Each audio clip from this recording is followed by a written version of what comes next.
Double standards for conservatives. Once again, I'm Brian Lilley with TheRebel.Media. I used to think that the double standard applied to conservatives over at Elections Canada was all due to one man, Mark Mayrand. Mayrand is the chief electoral officer. He's a man who's built himself an empire, spends untold amounts of money, and then complains he doesn't have enough money, wants to do things Parliament says he shouldn't be doing, and then thumbs his nose at Parliament and the will of Parliament on issues like, say, veiled voting. But it's not just Mayrand, it turns out, because there was a split at Elections Canada a little while ago, and a change to the Elections Act. The Commissioner of Canada Elections, that's the person who investigates irregularities. Well, that person was removed, that office was removed and given over to the Public Prosecution Service. The man that's held that position for the last number of years is named Yves Cote.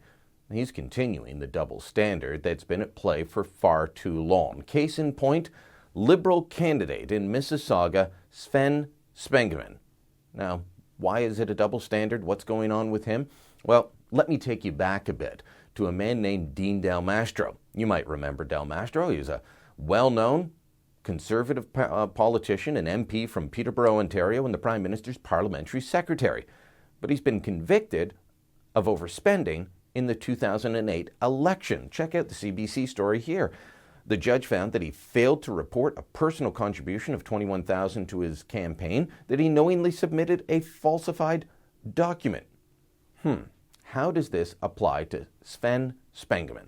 Well, elections aren't just about voting day. There's also nomination races, and there are rules around that. How much you can spend, how much you can contribute yourself, how the financial documents have to be disclosed. Turns out Spengeman didn't follow the rules. This is something that he admitted. This isn't an accusation, because Spengeman has come to what's known as a compliance agreement with the Commissioner of Canada Elections. A compliance agreement that essentially says, yep, I broke the law, but you're going to let me get away with it. Let me read to you what Spengeman admitted to. In the course of the 2014 Liberal Party of Canada nomination contest and the electoral district of Mississauga-Lakeshore, I made contributions of $4,255.64 to my nomination campaign, thereby exceeding the nomination contest contribution limit of $2,200 by $2,055.64, the excess contribution. The excess contribution resulted from my paying out of my own funds part of the campaign expenses using my personal credit card as well as cash.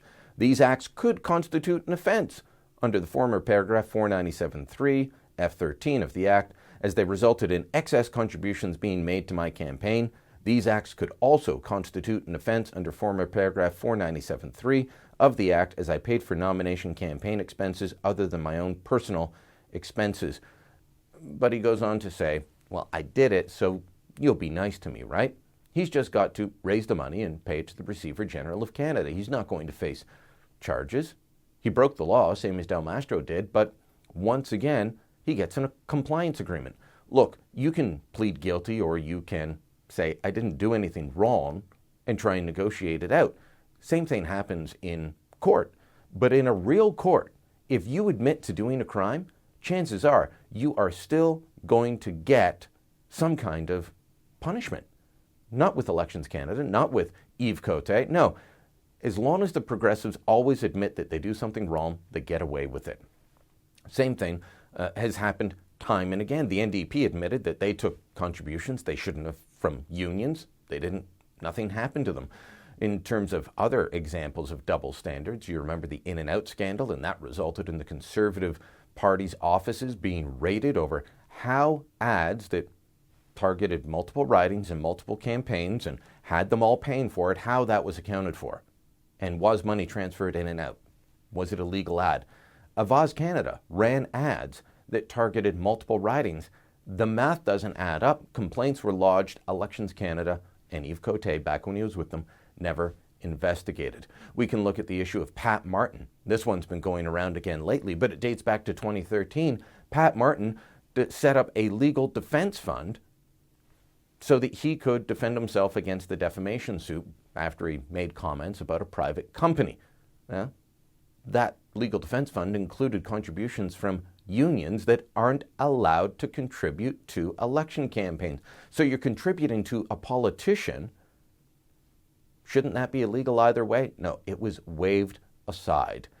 We've got Mike Duffy on trial right now. Mac Harb will be coming up. He won't get near the media attention. This isn't to excuse conservative wrongdoing. Not at all. I'm just saying that we need to be holding everyone to the same standard, and we're not. And this latest case involving Sven Spangeman proves the point. The man contributed too much. He submitted documents that were false.